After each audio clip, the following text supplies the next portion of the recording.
Star Citizen's just received its 3.12 update, and with that came a lot of changes to mining. So we're going to take a look at it and see what's changed. Today's video is brought to you by GameGlass. GameGlass allows you to take control of your ship from a tablet or phone. All the key bindings are neatly divided into well-designed shards, meaning you always have easy access to the exact features you need, regardless of what you're doing. On top of that, GameGlass also works with Elite Dangerous, so extend your cockpit and get the full immersive experience. Follow the link in the video description and try GameGlass for free. If you like it and want more shards and features, you can either buy them individually or subscribe to GlassPass. Use offer code DTEA and get 5% off your first purchase. Hello ladies and gentlemen, and welcome back to Star Citizen. So I've taken my prospector out here to Daymar because there's been a lot of changes to mining and I wanted to go out and see what it's all about. There's been some changes also to the terrain. I can definitely see it's changed. Oh, collision alert, let's try not to crash. But one of the major changes is to the mining UI itself. So I think what I will start with is just to see if I can actually find a rock to mine. Okay, so here's something interesting. If we take a look at this rock here, we are on Daymar right now. Just open up the map to verify that in fact we are on Daymar. You can see here if I try to set a route, it's setting it from Daymar. And this rock here, as you can now see, the UI here is completely changed. But look at this. This rock contains Laranite. I don't believe that rocks we used to be able to find Laranite on Daymar. So some of the materials has definitely been shuffled around, that's for sure. You should now be able to find more of the raw materials. You can see they now have some of it is ore and some of it is raw. I'm not really sure what the difference is here, but I think I'm just going to try to mine this rock just to get familiar with the UI. Okay, so I can control the laser. We can see the intensity out here on the right hand side. Currently sitting at, where we at, 40%-ish. Okay, so on the opposite side we have the power indicator. This is a lot easier to manage than it used to be. So I'm just going to keep it here. I'm going to keep the energy rising over here on the right hand side until it gets into the green, like so, and then throttle back, keeping it in the green. And then that fills up. That's a neat system. This is so much easier. There's so fewer graphs to keep an eye on. It's... Now I actually went a little bit too far on that. Let's see what happens now. Okay, not too bad.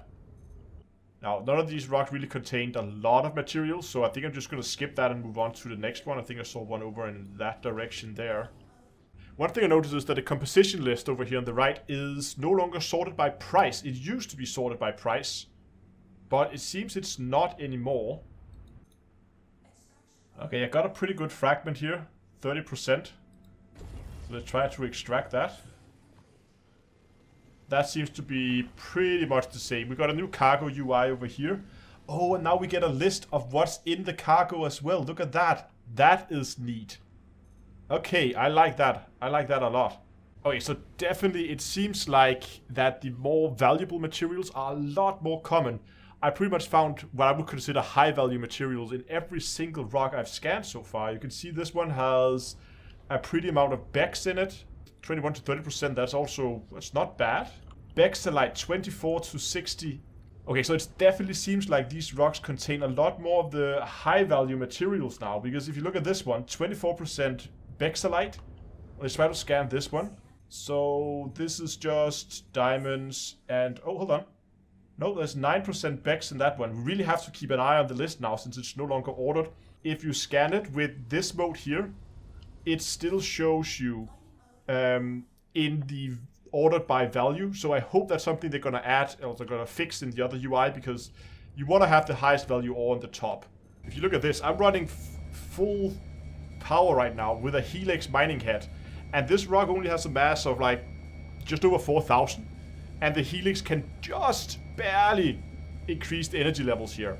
So it also seems like the rocks are a little bit harder to mine. So maybe now actually taking something out like the mold is going to be make more sense. Because if you want to mine the larger rocks, it seems like they're going to be really difficult to crack open even with a Helix mining head on a prospector.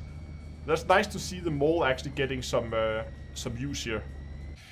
Okay, so I filled up my cargo hold, and as you can see out here on the side, of the 32 SCU that I have, over 21 of them is actually Bexalite. That's That's a pretty good haul if I have to say that myself. So what we have to do now is we need to go and check out the new refinery decks. And I believe that these are located at the new Lagrange, or not new Lagrange point, but at the Lagrange 1 point around the main planets. Now this should give us a good chance to look at one of the other things. You can see it coming up here in front of us now. And that is the new Lagrange clouds. Volumetric clouds, massive, massive in size. And there we go. Look at that. That is beautiful. This is apparently some of the new volumetric cloud tech that they're testing out in this patch that's later going to be used for like gas giants, so you can actually dive into some of the gas giants that's going to be in the game. There's already one, of course. We have Crusader, which we just left behind us, which is a gas giant. So we're going to be able to dive into that. What's going to happen down there, I don't know yet. Oh, this actually gives me a good chance to also show you one of the other things they added. This is a nice little quality of life thing. They've now added markers on where the entry points of ships are. If you are either new to the game or you're not familiar with a specific ship, it can sometimes be difficult to actually find the entrance, and I've been struggling with this myself sometimes. Now there are small markers showing you where the ladder or entrance point on the ship is, which I think is really nice. And as you can see here, all elevator panels have now also been updated, so instead of having these holographic floating text, we now have proper screens. Okay, here we have the refinery. Oh, look at that. That is awesome. I don't even know where to go, but I'm just gonna go and take this in for a second. just take a look at that. That looks amazing. Very well done. Okay, heading here to the opposite side of the refinery hall, we get to the services area. I believe this must be where... Ah, mining support center. Ooh, so we can actually see here we have helix heads. Oh, that's nice. We have all the different like tools. We have some rocks on display here. And I would assume you can buy yourself some... Yeah, here we go. You can buy either the rucksack core, or you can buy yourself the armor I'm running with here. Very good mining suit. And some more mining related. Get yourself a hard hat. Equipment rental. Let's see what you can actually rent here. I would assume stuff like... yeah. A Grey Cat Rock, a Prospector, and a Cutlass Black. Perfect. This is exactly what you need. Right? If you want to go surface mining, you want the Cutlass Black. You want a... it's good... cheap ship at least, and you want the Grey Cat Rock. If you want to go mining, you want the Prospector. So very nice little bundle there. You can rent that here. Refinement and okay, so the shop was down here, down the stairs, just in there, and on top of it we had refinement processing. So I could either go and sell the ore. This looks familiar. This is pretty much the same as we had before. Just gonna see if I take my Prospector. I could sell this load. Yeah, I can sell this haul here for 51,000 alpha USC. But I believe we can go over here. Okay, so there are two different methods here that are interesting. You can see this one's going to cost me 2,500 alpha USC, and it's going to take me 1 day and 3 hours to refine all of this. But I would also take the top one here. Nope, not that one. That one there. You can see now, instead, this only takes 4 hours. Okay, so it seems to me that there are basically a few types of orders. There are high yield and there are low yield orders. And then there are like fast and slow orders, and there are expensive and cheap orders. So those are like the three parameters you can choose on. Do you want it high yield? Do you want it fast? Do you want to pay a lot for actually running the process? That kind of stuff. I've chosen one here. You can see it's going to take me 4.5 hours. But one of the cool things is this is actually persistent. So that means I can now log out. I don't have to, of course, stay online and sit and watch this. But I could log out, come back in, and even if the server crashes, this will stay here now. So I can just come back and pick up my refined ore later. Okay, I'm back here with a second haul. I haven't filled my cargo hold up completely this time around because... Come on, there we go.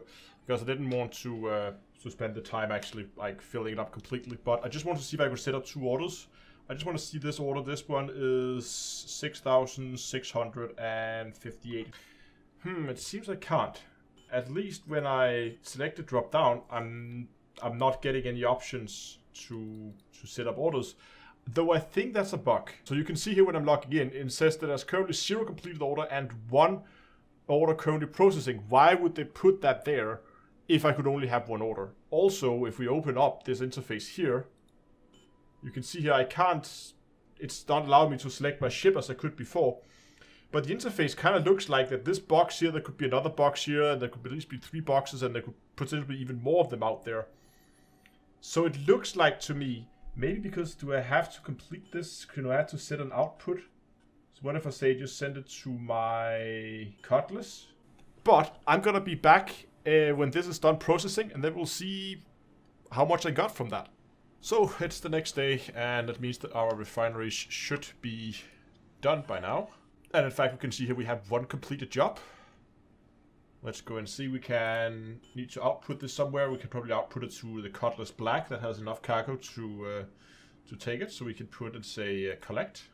Okay, so I just went to the trading console on the station itself, and as you can see here, I selected my Cutlass Black, and the materials are in fact here, but it seems I'm not able to sell it at this location. Maybe they're not actually buying the refined goods. So I think I'll have to go somewhere else. So I came into my Cutlass, and all these boxes are now placed in the cargo hold. That's all the refined goods. Ah, that's neat. Okay, let's go ahead. Let's close that up. Let's get this bird in the air. Okay, this is great. So I was investigating why I wasn't able to sell the materials, which confused me at first. And then I found this bug report over on the official site, where people again are saying that they can't sell their materials, and if we look at the screenshots, we can see that a similar situation is mine, where the stuff is grayed out when they go to their trade consoles, and they're not able to sell it. And we can see here, just 9 minutes ago, we have plenty of people that are saying they can reproduce this. So I don't know if this is a problem that's right now as I'm recording this, or if this is a more persistent one. But given that this thing was posted 8 days ago on December 13th, today is December 21st. So I've been looking up what other people have been able to get, and some people say they've been able to get an increase of like 50%. Obviously, I can't see if I got the same. That's a bit of a shame, I think. But if we assume a 50% increase, that would bring it up from like 51 to, let's say 50 to round it off to like 75,000 Alpha USC for that one haul. And then, of course, I have to subtract the price that I paid for actual running the refinery. So in reality, the increase is not that much. I feel like the increase should be a lot more. And especially since we can't stack or at least queue up refinery processes at the moment. The refining times are so much longer than the time it takes you to come back. So you're always going to be having the refining process as a bottleneck, unless you're willing to forfeit a large part of your profit. Unless that queue process or have multiple jobs running at the same time when that begins to work, then it doesn't really matter, because then you just queue up processes, and then at some point, yeah, well, you log off and you go to sleep, and when you come up the next day, then your processes will be done. Mining has got a lot more convoluted, and I think if you are doing this for profit, you should probably still look into using the rock for Hadanite mining, and you straight up sell the Hadanite. I think it's still the most profitable way to make credits. However, I do like the game loop. I think the game loop is could be interesting. While there are obviously some bugs that needs to be ironed out, I hope that's something that will be fixed, so we can actually go and try this full game loop at some point. If you are considering getting into Star Citizens, do remember I have an affiliate code. I'll put it up here on screen so you can see it. When you create your account, if you use that, you get twice the starting money, giving you a little bit extra, easier start in Star Citizen. But that's gonna be it for this time. Thanks for watching, and until next time, I will see you guys in space.